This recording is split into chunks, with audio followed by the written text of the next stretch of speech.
Conor Ben kaya pala sobrang dehado kay Ryan Garcia dahil nahihirapan pala ito sa pagkuha ng tamang timbang. Hanggang ngayon naghahabol pa rin si Conor Ben na ibaba ang kanyang timbang sa 147 pounds. Matatandaan na lumaban siya kay Chris Eubank sa 160 pounds middleweight division. So 2 beses pa nga siya na lumaban kay Chris Eubank. Sa huling laban niya kontra Regis Prograis, tumimbang si Conor Ben ng 150 pounds. Hindi pa nga natapos ni Conor Ben by knockout si Regis Prograis mga boss. Kaya marami ang humusga sa kanya. Isa na si Ryan Garcia na sinabi agad na kaya niyang patulugin si Conor Ben. At ngayon, naikasan na nga ang laban ni Conor Ben kay Ryan Garcia sa 147 pounds. Kaya ayon sa report mga boss, hanggang ngayon, nahihirapan pa rin si Conor Ben na ibaba ang kanyang timbang.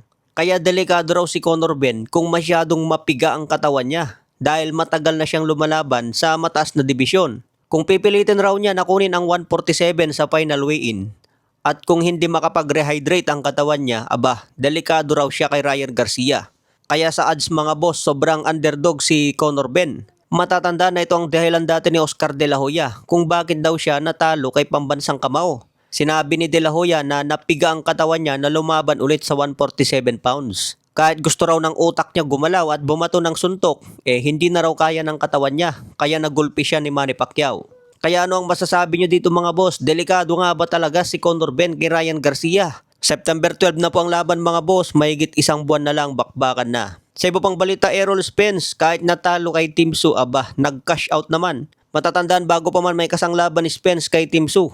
Sinabi agad ni Tim Tszyu na cash out lang ang habol ni Spence kaya bumalik pa sa boxing. Kumakalat niyang usap-usapan noon na umabot sa 20 million ang posibleng kitain ni Spence. Pero ayon nga po sa report, posibleng 10 hanggang 15 million ang posibleng kinita ni Spence laban kay Tim Tszyu.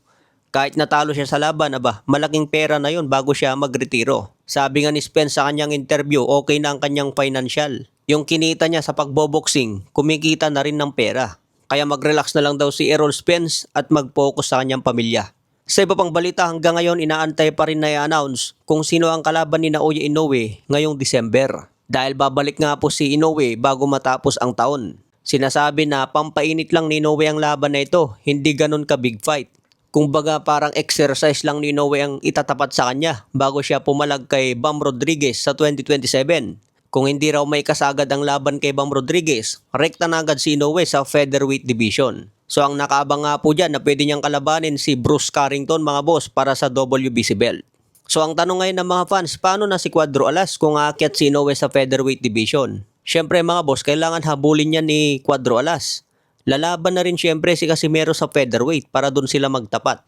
Kung maiwan naman si Casimero sa super bantamweight, kailangan na lang kunin ni Casimero ang mga bakanteng titulo para maging world champion ulit.